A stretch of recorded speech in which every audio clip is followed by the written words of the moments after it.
Hi friends, मैं अभिषेक आपका अपने इस यूट्यूब चैनल 2 मेगा क्लासेज में स्वागत करता हूं। आज हम स्पेशल सीरीज आगामी बीपीएससी की परीक्षा के लिए जो वस्तुनिष्ठ परीक्षाएं होती हैं उसके लिए एक स्पेशल सीरीज चलाए हैं, जिसमें 20 क्वेश्चन मैं आपके सामने लेकर आया हूं। इस 20 क्वेश्चन में 5 प्रश्न जो है विज्ञान से, 5 बिहार के लोकल से और बाकी फिर इतिहास, भूगोल, नागरिक और विविध करके इस तरह से हमने रखा है, जिसमें इतिहास से 3 प्रश्न, ज्योग्राफी से 3 प्रश्न और नागरिक से भी 3 प्रश्न और साथ ही विविध जो होते हैं उनसे 3 प्रश्नों को रखा है।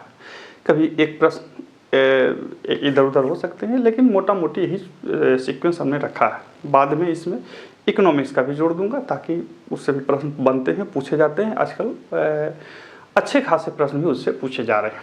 तो इस 20 प्रश्न को मैं फटाफट मात्र 10 मिनट में आपको साथ शेयर करूंगा, वार्तालाप करूंगा, देखूंगा कि कैसे कैसे क्या होती हैं। और हाँ, आप भी इस चीज़ को चलते फिरते एंजॉय कर सकते हैं बहुत ही कम समय में।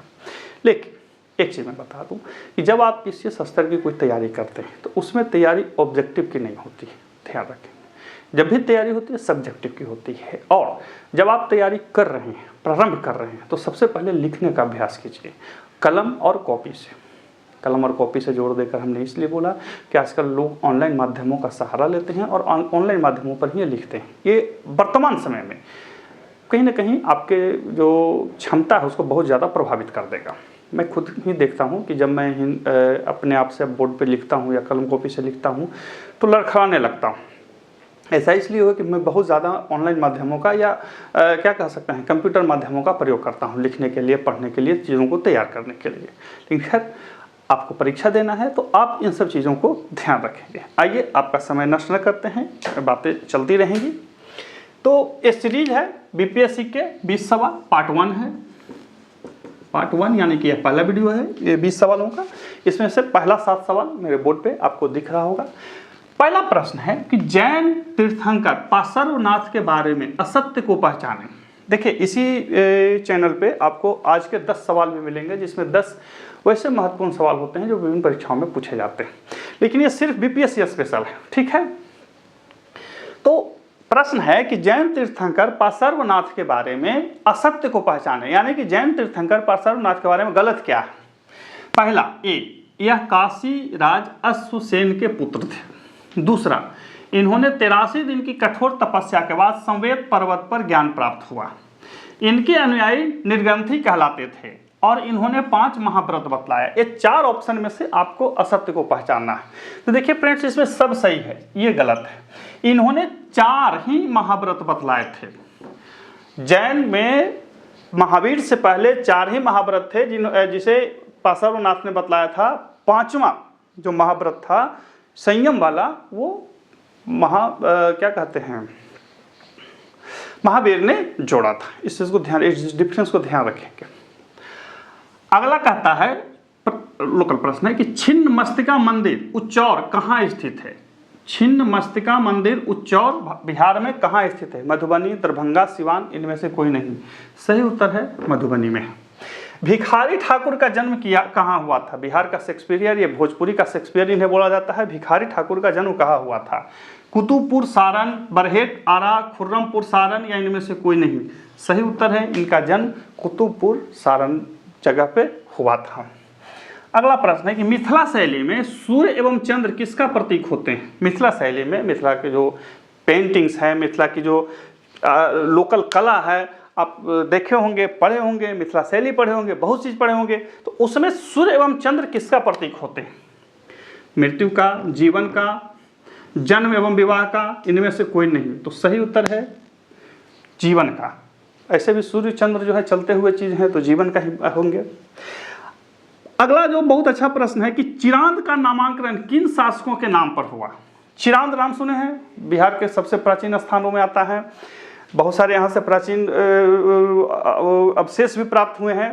तो ये किन के नाम पर हुआ। चोल, चेरो, चंदेल, या इनमें से कोई नहीं। सही उत्तर है चेरो। चेरो शासकों के नाम पर इसका नाम चिरांद हुआ था, या चिरांद इसका रखा गया था।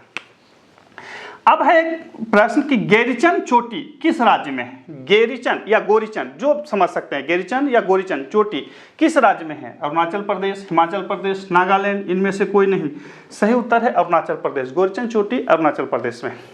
अगला प्रश्न है कि काला अशोक किस वंश का था? काला अशोक मतलब पुराना अशोक, अशोक से पहले के जो काल का था उसको काला अशोक बोला जाता है। बहुत सारे लोग समझते हैं कि नहीं काला होगा, नहीं, डी कौशाम्बी की किताब में लिखा हुआ है कि ये चूंकि पुराना अशोक था इसलिए नाम काला अशोक कहा गया। काला अशोक किस वंश का था? हर्यक वंश का, शिशुनाग वंश का, मौर्य वंश का, इनमें से कोई नहीं। सही उत्तर है काला अशोक शिशुनाग वंश का था। काला अशोक शिशुनाग वंश का था। इसी समय क्या हुआ था? द्वितीय बौद्ध संगीति हुआ था। ठीक है, तो अब देखते हैं अगले और प्रश्नों को। चलिए अब आगे देखते हैं फटाफट प्रश्नों को। 8वां प्रश्न है कि बेतवा नदी का उद्गम है। बेतवा नदी जानते ही हैं, यमुना की सहायक नदी है। कहाँ है? बिहार, मध्य प्रदेश, उत्तर प्रदेश, इनमें से कोई नहीं। सही उत्तर है मध्य प्रदेश। मध्य प्रदेश के रायसीना जो है डिस्ट्रिक्ट, वहीं से उसका उद्गम है।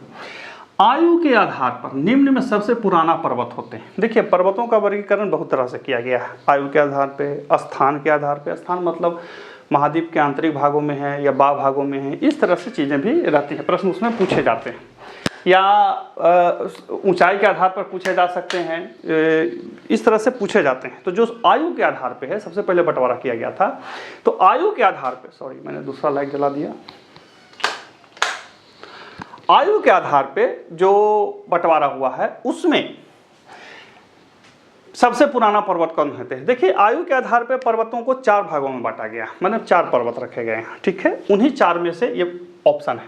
पहला चर्नियन पर्वत, अल्पाइन पर्वत, कैलिडोनियन पर्वत या हर्सिनियन पर्वत। आपको ये जानना है कि इसमें सबसे पुराना कौन है। तो भैया सबसे पुराना होता है चर्नियन पर्वत। चर्नियन पर्वत धरती पर आज से लगभग 40 करोड़ वर्ष पहले आए थे। भारत में जितने भी रूढ़ प्रदेश हैं, मतलब क्या बोलते हैं, धारवाड़ हो गया, छोटा नागपुर हो गया, इसके अलावा क्या बोलते हैं अरावली हो गया, ये सब चर्नियन युग के पर्वत हैं। चर्नियन युग यानी कि आज से लगभग 40 करोड़ साल पहले के प्री कैम्बियन और प्री कैम्बियन काल के ये सब पर्वत।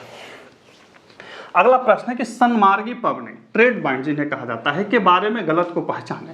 ये 4 तथ्य हैं जो ट्रेड बाइंड्स के बारे में है, आपको पहचानना। पहला, इन्हें पूर्वा पवन भी कहते हैं। सही है, इन्हें पूर्वा पवन कहा जाता है। यह पवने महाद्वीपों के पूर्वी किनारों पर वर्षण नहीं करते हैं। गलत, ये पवने महाद्वीपों के पूर्वी किनारों पर वर्षण करते हैं। इसी कारण है कि जिन इलाकों में यह पवने चलती हैं उन इलाकों में जो मरुभूमि होते हैं महाद्वीपों के पश्चिमी किनारों पर होते हैं। जैसे भारत में देखिए थार रेगिस्तान पश्चिमी किनारों पर, महाद्वीप के पश्चिमी किनारों पर है। क्यों? क्योंकि सन्मार्गी पवने जो हैं वो 30 से 35 डिग्री अक्षांशों के मध्य चलते हैं। यह दोनों अक्षांशों के 30 से 35 डिग्री अक्षांशों के मध्य चलते हैं।